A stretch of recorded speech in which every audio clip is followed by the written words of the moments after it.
Hey guys, this is Darian, and this is my first article discussion over reading 1 of section 2 of Giblin's book. First, before I get to talking about the reading, just a few things that section 2 discussed. Section 2's main topic was organizational complexity, and basically this is the different types of ways that agencies organize their agency. Some of the different types that they discussed was vertical, horizontal, and spatial. Vertical is what a lot of us see in law enforcement, and that is how many layers are in the chain of command from top to bottom. So kind of like a triangle, it's who answers to who. So for those of you that are in law enforcement, even those of you that are not, this is where it's like it goes chiefs, captain, lieutenant, sergeants, corporals, and the deputies at the bottom. So just your basic triangular structure. Orders typically come from the person that is top in charge. From a jail standpoint, our highest on the food chain basically is the sheriff, but for the most part in the jail, we answer to the captain, and underneath that, we answer to our shift sergeants or shift corporals. Then there's the horizontal complexity, which is how much specialization or how large is the scope of an individual's job. This type of complexity is a lot like the court system. So you'll have one branch of the courts that's divided into separate divisions. So take like a juvenile division, you're going to have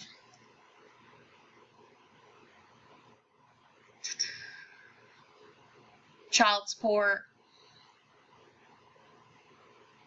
You're going to have the child support chief, habitual offender chief, and any other kind of departments that would be underneath that section.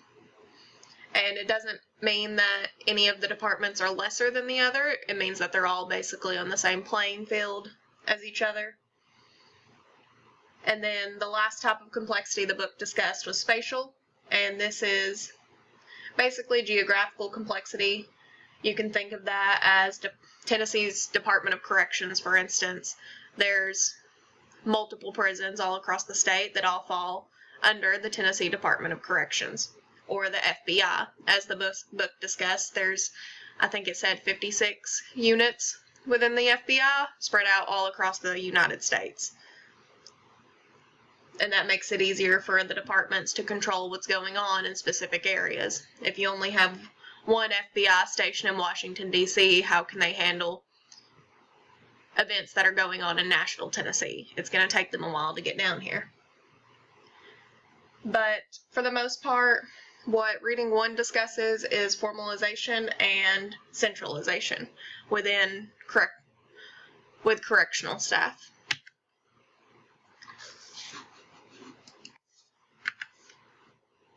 So just an introduction to the reading.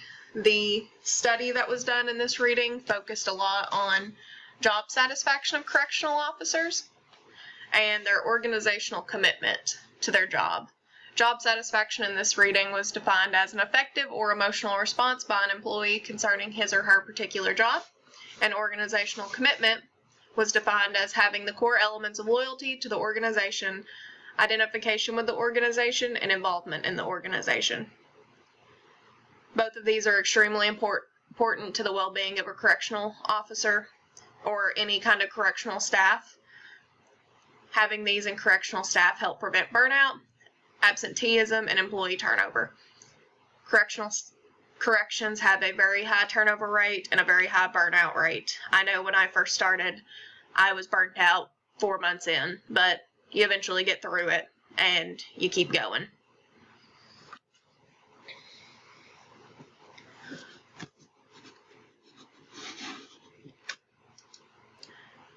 Now, how they measure job satisfaction, organizational commitment in this study, they use the concepts of centralization and formalization to measure how each of those affect a correctional staff's job satisfaction, organizational commitment.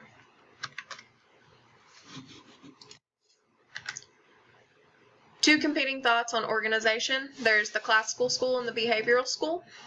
The classical school states that most organizations should have routinization, written rules or formalization, division of labor and expertise, and a hierarchy authority.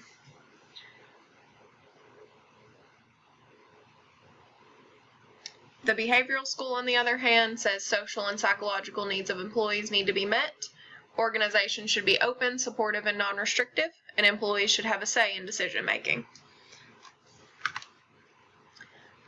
A little bit on the literature review from this reading is, first, they cover centralization, and it's defined as how power is distributed within an organization, the degree an employee has input on guiding the organization, the degree an employee has input on the tasks and orders of their job. There's strong evidence showing that employee participation in decision-making increases job satisfaction, and centralization's relationship to commitment is unclear. So basically what the second point is saying is the more decentralized an organization is, the more satisfied their employees are going to be, because centralization is where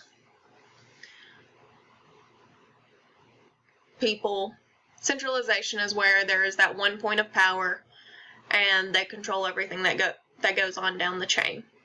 So the more decentralized your organization is, the more that your lower employees can have their say, the more satisfied they're going to be with their job. Because if you have one person barking orders all the time, it's not going to be fun for anybody. Then formalization is the degree that rules, regulations, standards of behavior, activities, and so forth are in written form within an organization. According to the study, the degree to which formalization impacts job satisfaction and commitment is unclear. And that is from literature review prior to the study. Formalization is basically your policies and procedures that you must follow in law enforcement or in any other job, basically your rules and regulations that keep your job in order.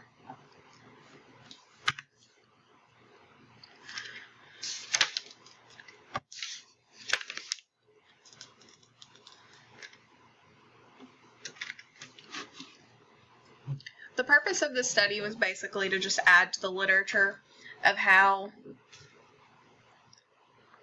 correctional staff is affected by centralization and formalization, and how it affects their job satisfaction and organizational commitment. Another one of the study's goals was, or what the authors predicted, was that high-level forms of centralization would have negative effects on correctional employee job satisfaction and organizational commitment. And how they did this study was a survey was distributed to a Midwestern correctional institution. Roughly 420 correctional employees received the survey, and there was a total of about 272 employees that returned the survey. So that's between like a 60 to 70% reply rate. The surveys were handed out not only to correctional officers, but also the case managers, medical staff, industry staff, food workers, and anybody else that was employed under the correctional institution. The control variables that they used consisted of age, highest education level, gender, work position, race, and tenure at the correctional facility. Centralization, formalization, job satisfaction, and organizational commitment were measured using Likert-type response scales ranging from strongly disagree to strongly agree. And if you need a visual of those scales, that they are on page 42 and 43, and you can read all of the questions that they asked the correctional staff on their survey. So the findings of this study was that personal characteristics have little to no impact on correctional employee job satisfaction. The only thing that was really affected was that the study found that females are more satisfied with their jobs than the male correctional staff. They did find that centralization had a negative impact on both correctional staff job satisfaction and organizational commitment. They found that formalization had a significant impact on organizational commitment, and they found that formalization permits specialized departments to work with one another in predictable ways.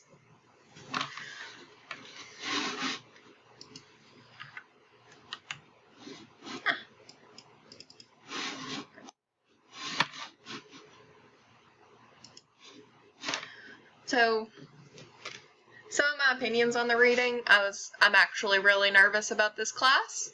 So, being one of the first ones to have to do this presentation is kind of nerve-wracking, but I actually did really enjoy this reading.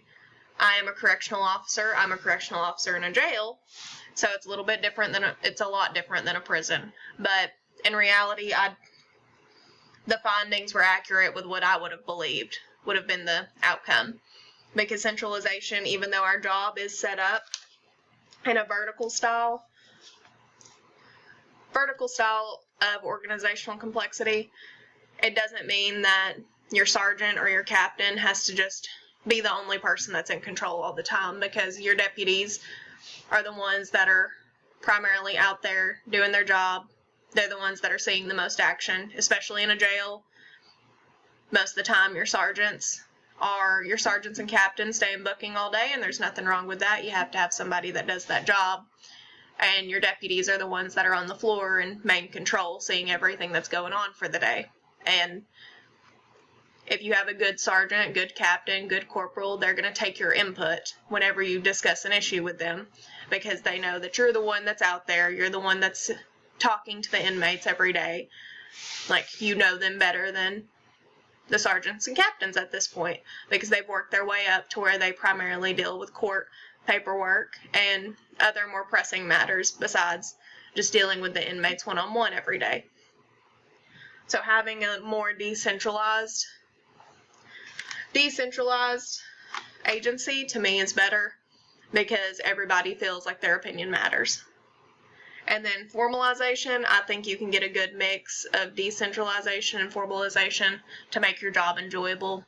Personally, to me, I'm all about paperwork. I'm all about having detailed reports, because that means that all of your staff can see what happened. You can see what happened on your previous shift if everything's logged correctly. I enjoy having policies and procedures because that protects me at the end of the day. At the end of the day, knowing your policy, knowing your procedure, being able to go to an inmate and they ask a question, you tell them no, and then them asking why, and you being able to follow up with a policy or procedure as to why you cannot, their answer is not yes, is satisfying, because they typically just leave it at that, because you have a reason for it. You know the inmate handbook by the back of your hand. You know the rules. They can't argue with you. And in sheriff's departments, a majority of the lawsuits come from the jails, not from patrol. So knowing what you're doing helps out a lot with the legality of your job as well. Other than that, besides when I first read this, I was really nervous. I really did enjoy this reading, and I hope that this presentation was not completely awful. So thank you guys for listening.